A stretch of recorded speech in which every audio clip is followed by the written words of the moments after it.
Inilah Injil suci menurut Matius.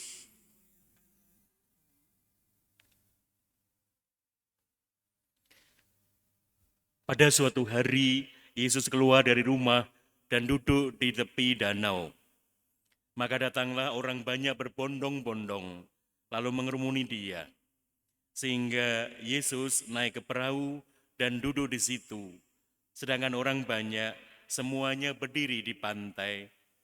Yesus mengajarkan banyak hal kepada mereka dengan memakai perumpamaan-perumpamaan.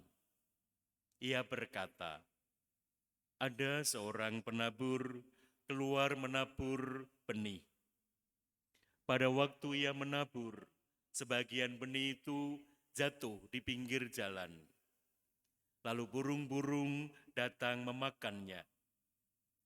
Sebagian jatuh di tanah yang berbatu-batu, yang tidak banyak tanahnya, lalu benih itu pun segera tumbuh karena tanahnya tipis. Tetapi sesudah matahari terbit, layulah tumbuhan itu dan menjadi kering karena tidak berakar. Sebagian lagi jatuh di semak duri. Lalu makin besarlah semak itu dan menghimpitnya sampai mati. Dan sebagian jatuh di tanah yang baik, lalu berbuah. Ada yang 100 ganda, ada yang 60 ganda, ada yang 30 ganda. Barang siapa bertelinga untuk mendengar, hendaklah ia mendengar.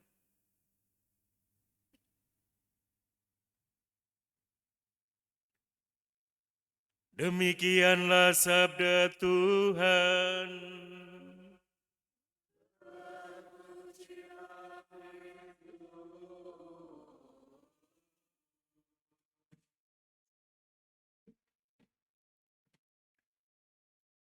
Para ibu, para bapak, saudara-saudari, teman-teman, adik-adik, bruder yang dikasihi dan mengasihi Tuhan.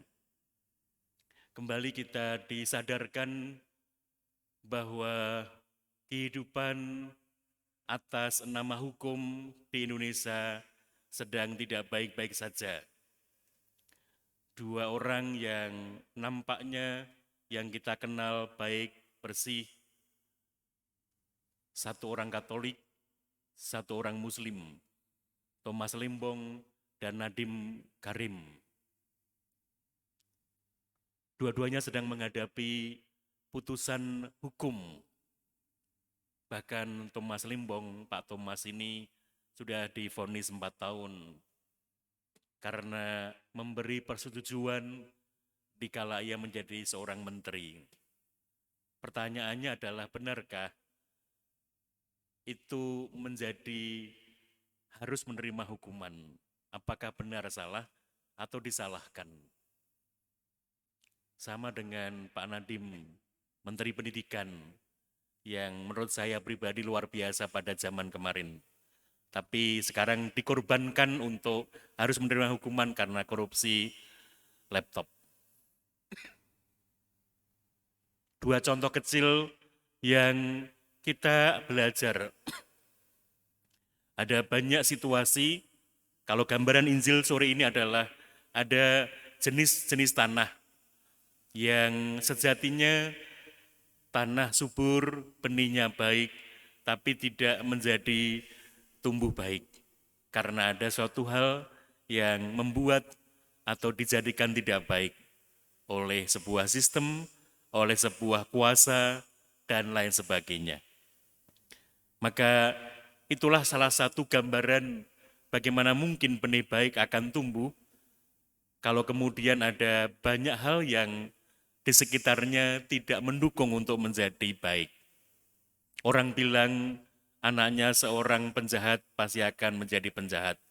Anaknya seorang pencuri pasti akan menjadi seorang pencuri. Benarkah keyakinan atau paham seperti itu perlu diteruskan? Tergantung kita memotong generasi, mengubah cara berpikir menurut saya. Kenapa? Dalam Injil sore ini ada 3 kata kunci. Pertama adalah penabur, kedua adalah tanah, ketiga adalah benih. Penabur itu tidak lain tidak bukan adalah Tuhan Yesus sendiri. Yesus yang menaburkan banyak nilai bagi hidup kita sebagai pengikutnya, sebagai orang Katolik. Apa yang ditaburkan semuanya baik, semuanya benar. Ada 4 jenis tanah. Poin kedua, tanah di pinggir jalan, tanah berbatu, tanah yang ada semak durinya, dan tanah yang baik. Persoalan yang kita hadapi adalah sering kita tidak konsisten, tidak punya komitmen yang mungkin membuat kita, dalam bahasa renungan kemarin sore, Bruder Toto mengatakan, apakah benar kita bisa melihat Tuhan dalam diri orang-orang yang tidak baik dengan kita? Kalau orang baik, saya melihat Tuhan ada dalam diri saudara. Karena Anda baik kepada saya. Tapi kalau Anda tidak baik, sekalipun suami istri, sorry, saya tidak melihat Tuhan dalam dirimu. Yang ada adalah saya jengkel, saya marah, saya sakit hati. Maaf, tidak bisa memaafkanmu. Sampai maut memisahkan kita. Bahasanya sampai seperti itu, kenapa? Karena saking jengkelnya. Meskipun ada Tuhan dalam diri pasangan, ada dalam diri anak-anak, ada dalam diri orang lain di sekitar kita. Kenapa? Karena gambaran tadi. Maka gambaran yang sering kali kita harus sadari dari perumpamaan Yesus ini adalah kita harus menegaskan kembali. Jangan kita menjadi tanah yang di pinggir jalan. Jangan kita kadang-kadang menjadi tanah yang berbatu. Apalagi ditumbuhi semak duri, kekhawatiran-kekhawatiran. Nanti makan apa, nanti ketemu siapa, nanti bagaimana, dan sebagainya. Bisa ndak mendapat rezeki, dan lain sebagainya. Masalahnya selesai ndak hari ini, dan sebagainya, dan sebagainya. Penuh kekhawatiran, semak duri menghimpit, kekhawatiran menghimpit, sehingga benih sebagus apapun pasti akan tidak baik tumbuh. Karena penuh dengan kekhawatiran. Campur aduk, meskipun tanah kita sebenarnya baik. Tapi campur batu, campur semak duri, campur di pinggir jalan.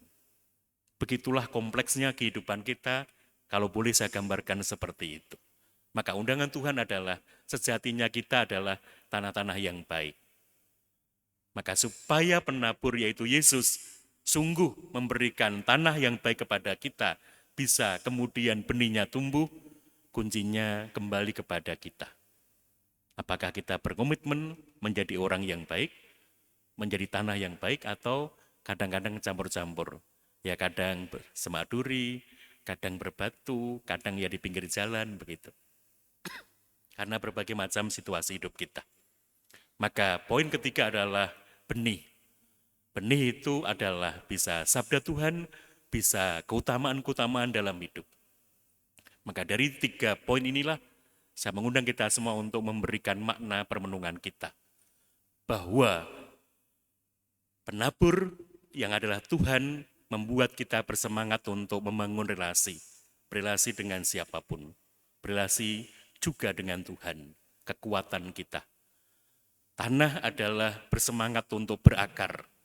Akar itu kalau semakin kuat menyengkram tanah, apapun situasi di atasnya, sehebat apapun tetap akan kokoh kuat karena berakar dengan baik. Yang ketiga adalah benih. Benih adalah semangat bertumbuh. Mari kita bertumbuh karena sejatinya kita adalah orang-orang terberkati Tuhan. Orang-orang baik yang sudah diselamatkan Tuhan. Jangan diganti dengan kekhawatiran dan sebagainya. Kita tetap menjaga itu sehingga relasi bersama Tuhan dan kemudian kita berakar dalam hidup dengan komitmen, dengan konsisten, kita akan pasti bertumbuh di dalam hidup. Amin.